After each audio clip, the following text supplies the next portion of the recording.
बिस्मिल्लाहिर्रहमानिर्रहीम। Welcome students, उम्मीद करता हूँ आप सब खैरियत से होंगे। बच्चों, आज हम chapter 5 solid and fluid dynamics के 9th लेक्चर के अंदर टॉपिक 5.9 इक्वेशन ऑफ कॉन्टिन्यूटी को समझेंगे।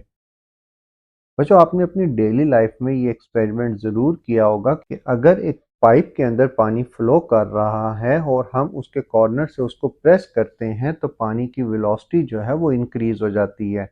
मतलब जैसे ही हम कॉर्नर से पाइप को प्रेस करेंगे, एरिया कम होने से वेलोसिटी इंक्रीज हो जाएगी।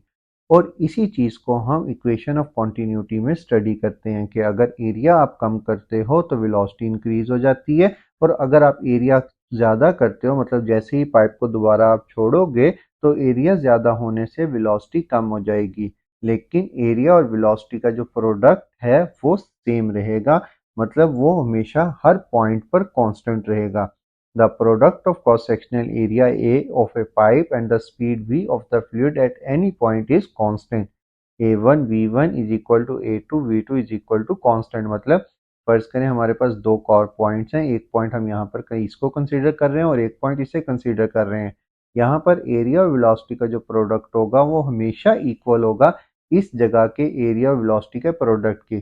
क्या सिर्फ इसी जगह के इन दो पॉइंट्स को हम कंसीडर कर सकते हैं? नहीं, बल्कि पाइप के किसी भी पॉइंट पर एरिया और वेलोसिटी का प्रोडक्ट हमेशा सेम रहेगा। It means the volume of fluid passing per second through any point of the pipe remain the same. अब हमने बच्चों ये फार्मूला ड्राइव करना है और ये प्रूफ करना है मैथमेटिकल कि एरिया और वेलोसिटी का प्रोडक्ट हमेशा कांस्टेंट रहता है। Consider a pipe with non uniform size. Non uniform size का मतलब है यहाँ पर एरिया कम है और यहाँ पर एरिया ज़्यादा है, और हमारे पास A1 V1 area and velocity at the narrow and. Narrow and हमारे पास ये है और वाइडर एंड ये है। A2 V2 area and velocity at the wider and. During a small time delta t, the fluid at the narrow and cover distance V1 delta t S is equal to VT वाले फार्मूले से हमने ये V1 delta t लिखा है, and at the wider and distance V2 delta T. मतलब हम यहाँ पर कंसीडर कर रहे हैं कि फ्लूइड यहाँ से यहाँ तक जो डिस्टेंस कवर करके गया है उसको हम रिप्रेजेंट करते हैं डिस्टेंस को V1 डेल्टा टी से, और यही वॉल्यूम जब यहाँ पर पहुँचेगा तो बच्चों ये जगह कम कवर करेगा क्योंकि एरिया ज़्यादा होने की वजह से।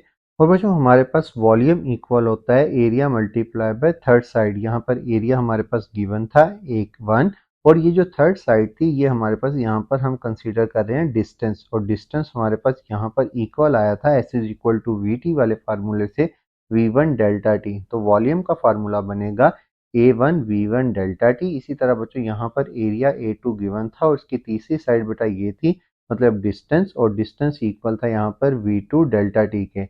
अब हमारे पास दोनों एंड का वॉल्यूम आ गया, इस जगह का भी वॉल्यूम आ गया और इस अपर एंड का भी वॉल्यूम आ गया। अब हमने क्या करना है, अब हमने दोनों वॉल्यूम्स को इक्वल करना है, क्योंकि हम कह रहे हैं कि जितना वॉल्यूम यहाँ पर मौजूद है वाटर का उतना ही वॉल्यूम यहाँ पर मौजूद है। If the fluid is incompressible its mass remain same, so A1 V1 delta T is equal to A2 V2 delta T. यहाँ पर डेल्टा टी से कैंसिल होगा तो हमारे पास आएगा A1 V1 is equal to A2 V2। This is called equation of continuity.